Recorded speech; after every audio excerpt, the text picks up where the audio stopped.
one of the more recent additions to the Mercedes-Benz range, A-Class Sedan. That's right, the A-Class up to now has always been a hatch, but now you can get the sedan version as well. Quite interesting, I thought, and find it quite interesting generally.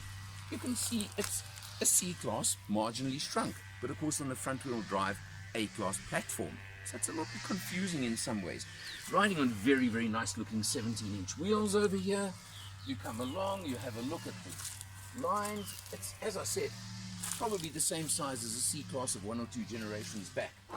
And you check over here, back door, and you have a look.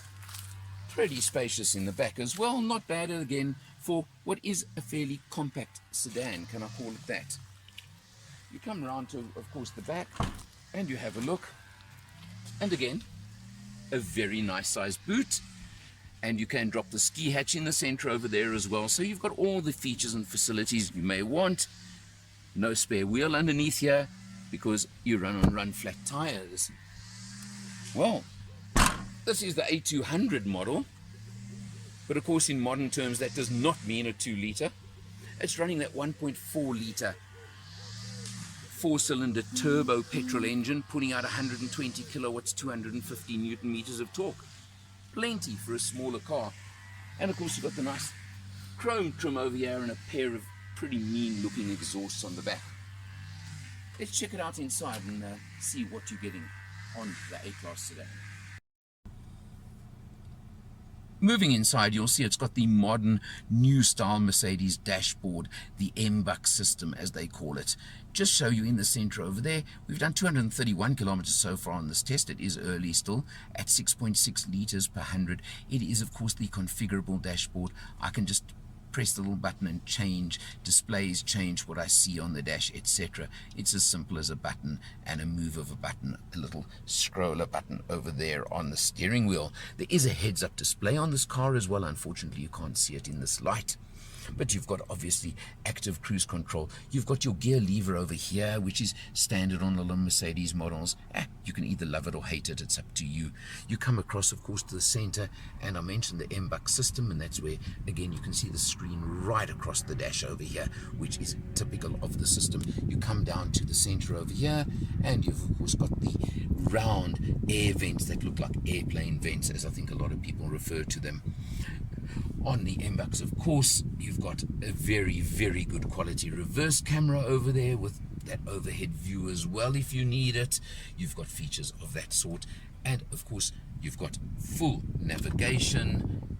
You've got all the features you want, the home there, and you can see you can scroll through everything you want. Phone, navigation, comfort. There's the ambient lighting, because you do have ambient lighting around the dash and onto the doors, which you can set in different ways, different colors, different, very interesting. And talking of the dash, you can see the effect on it, that you've got this over here, the rounded effect, which is interesting, but overall you can see a quality effect and a quality finish to the vehicle overall. But going back to the M-Buck system, of course, one of my favorites, and I have to say one of my favorites is, of course, hey Mercedes. How can I help you? Open the roller sunblind.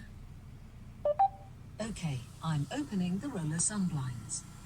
That is just one of the features of this, of course. I use that one because I just enjoy playing with it, and this car has the nice panoramic roof on it at the same time while we're talking, so it does make it nice and fun and interesting. But of course you can control a multitude of functions on the vehicle using this M-Buck system.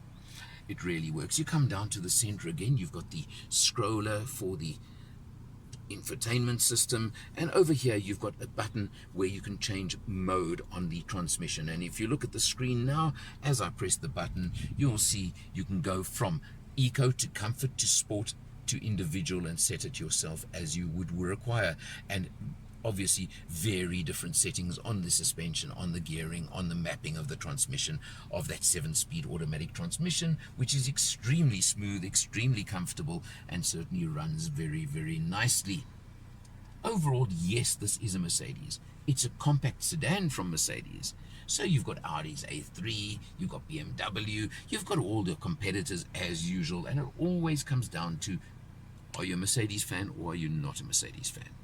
Are you going to complain about front-wheel drive, which of course everyone else is using anyway these days, or are you not? These are choices only you can make, and I can only suggest you drive the car and its competitors before making your decisions and making choices of that sort. Base price on this model with the 1.4 turbo engine is 533,000 Rand, but of course you can play with that figure and certainly move that figure quite significantly if you start adding a lot of extras like the roof. Hey Mercedes. Hey Mercedes. How can I help you? Close the roller blind. I'm closing the roller sun blinds.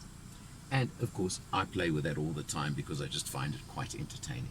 But overall, you do get the Mercedes 5-year, 100,000 kilometer maintenance plan thrown in with the price as well. Keep that in mind. That is a valuable feature. You want a compact sedan? I suggest this goes onto your list and you check this one out among its competitors. For Motor Matters, I'm Eleanor and I'll see you next time.